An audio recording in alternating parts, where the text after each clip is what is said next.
Hai guys, balik lagi sama Enkun di sini. Versi botak bisa merapat. Karena di video kali ini kita membahas perkiraan cerita One Punch Man setelah Metal Bat yang emosi berat karena monster yang dia buru malah mati, terkena efek pertempuran antara si botak dengan Tatsumaki. Lebih tepatnya, kita akan membahas prediksi manga One Punch Man versi Murata, chapter 181. Buat kalian yang belum lihat review chapter 180, bisa klik link di deskripsi, atau bisa juga klik link di pojokan atas video ini ya.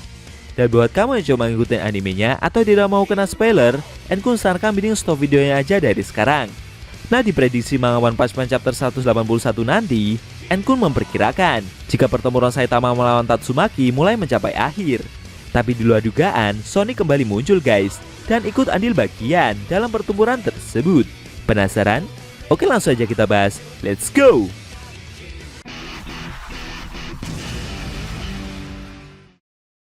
Pada awal cerita manga One Punch Man chapter 181 nanti, kita akan diperlihatkan Saitama yang mendarat di atas sebuah gedung setelah menerima serangan dari Tatsumaki. Si botak meminta pahlawan kelas S itu untuk kembali ke lokasi awal mereka bertarung. Tapi saat Saitama menunjukkan arah kemana mereka akan kembali, dengan sigap pahlawan kelas S tersebut kembali menyerang si botak dengan cara menjatuhkan dan mendorong kepalanya hingga menyerempet tanah dengan sangat keras. Besarnya dorongan dari Tatsumaki membuat bekas dari tempat yang Saitama lalui mengalami kerusakan yang sangat parah. Namun beberapa saat kemudian, mereka berdua seperti dikejar oleh seseorang yang berlari dari belakang. Ternyata itu adalah Sonic. Saat itu Tatsumaki sempat mengira jika orang tersebut berprofesi sebagai pahlawan juga. Tapi kedatangan Sonic itu adalah untuk membalas perlakuan dari Saitama guys. Dengan sigap, ninja buronan tersebut menyerang Saitama dan Tatsumaki menggunakan beberapa shurikennya. Tapi dengan cepat, kakak dari Fubuki itu segera menahan shuriken-shuriken tersebut menggunakan kekuatan telekinesisnya. Dia mengembalikan shuriken itu ke arah Sonic dengan kecepatan yang tinggi. Ninja buronan tersebut sempat terkejut. Meski shuriken-shuriken itu menyerang Sonic secara terus-menerus, tapi dengan sigap, ninja buronan tersebut berhasil menghindarinya. Sayangnya, saat masih fokus menghindari serangan tersebut, kaki tempat Sonic berpijak malah tergelincir karena terkena kotoran dari seekor anjing, sehingga membuatnya menerima serangan itu dengan sangat telak. Ledakan besar terjadi, dan akhirnya Sonic pun gagal membalaskan dendamnya kepada Saitama.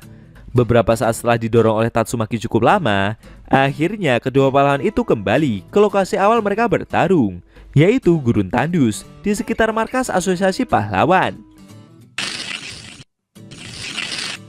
Dengan wajah datarnya belinya itu, Saitama menyuruh Tatsumaki untuk tidak perlu menahan diri lagi dan menyuruhnya untuk menyerang sesuka hati. Tentu saja, ungkapan tersebut membuat pahlawan kelas S itu emosi berat, dan akhirnya pertempuran pun kembali berlanjut. Di markas asosiasi sendiri, pihak staf menginformasikan jika mereka kembali mendeteksi energi gempa besar yang berasal dari area luar. Tapi karena saking seringnya gempa terdeteksi, para staf itu jadi mengira kalau alat deteksi milik asosiasi seperti sedang mengalami kerusakan. Forte dan pahlawan R yang berada di dalam rumah sakit juga merasakan hal yang sama. Mereka sempat menduga jika gempa itu adalah ulah dari suatu monster. Tentu saja dengan PD-nya, pahlawan kelas A itu berhasrat ingin menghajar monster yang digadang-gadang sedang membuat keributan tersebut. Namun saat Forte membuka jendela kamar, tiba-tiba muncul si botak yang malah terlempar ke arah sebelah dari ruangan tersebut akibat menerima serangan yang Tatsumaki lancarkan. Tentu saja kejadian itu membuat Forte terkejut. Tapi dengan santainya, Saitama meminta pahlawan kelas A itu untuk beristirahat. Lalu dengan cepat dia segera kembali melanjutkan pertempuran. Kejadian tersebut membuat Forte begitu kaget. Dia menyaksikan sendiri besarnya kekuatan overpower yang si botak miliki. Melihat epicnya pertempuran antara Saitama dengan Tatsumaki membuat Forte sadar, dan dia jadi mengurungkan niat pula untuk balas dendam kepada Saitama. Di lokasi pertempuran sendiri, Tatsumaki masih menyerang Saitama secara membabi buta. Akan tetapi, meski sudah menerima banyak serangan telak sebesar itu, Saitama masih dapat bertahan dan menunjukkan ekspresi santainya tersebut. Kejadian itu membuat Tatsumaki jadi semakin emosi berat. Namun, belum sampai dia melanjutkan serangannya, secara tak terduga penyakit lamanya malah kambuh, dan Tatsumaki mulai muntah darah. Dengan kejadian itu, membuat pertempuran jadi terhenti sesaat. Tapi Tatsumaki mencoba untuk menyembunyikan penyakitnya tersebut dari si botak. Tapi Saitama menyadari kalau ada yang aneh dengan sikap yang pahlawan kelas S tersebut lakukan. Konyolnya, Saitama sempat memberikan komentar pedas kepada kakak dari Fubuki itu. Dan menurutnya, Tatsumaki tidak akan pernah bisa mengalahkannya. Ungkapan tersebut membuat pahlawan kelas S itu jadi emosi berat. Dan dia kembali bersiap untuk menyerang Saitama menggunakan serangan yang lebih besar lagi. Tapi di luar dugaan, penyakitnya yang kambuh itu malah semakin parah. Dan seketika membuat wajahnya berlumuran banyak darah. Melihat pahlawan kelas S itu seperti sudah memaksakan diri, membuat Saitama meminta untuk mengakhiri pertempuran mereka. Tatsumaki sependapat dengan hal itu. Dia pun tersenyum dan mengucapkan selamat tinggal kepada si botak. Namun pahlawan kelas S itu memberikan salam perpisahan dengan cara mengubur Saitama ke bawah tanah, dengan cara membelah dan menutupnya menggunakan kekuatan telekinesis. Selesai mengubur si botak, pahlawan kelas S tersebut berencana untuk tidak muncul di hadapan Fubuki, apalagi dengan kondisinya yang begitu lemah seperti ini. Di sisi lain, Fubuki sendiri yang selesai membubarkan kelompoknya itu malah menghampiri kakaknya. Nah, menurut Enkun, besar kemungkinan Yusuke Murata akan kembali mengadopsi manga si botak dengan alur cerita yang sangat mirip dengan manga originalnya, guys. Karena dalam beberapa chapter sebelumnya pun, alur ceritanya juga begitu mirip dengan manga One sendiri.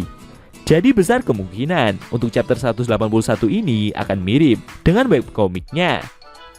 Buat kalian yang udah gak sabar nunggu manganya rilis dan mungkin penasaran pengen lihat alur ceritanya lebih dulu, bisa cek manga One chapter 104. Karena kalau Enkun jelasin semuanya di sini, nantinya manga yang bakalan rilis jadi gak bakal seru lagi dong. Bener gak?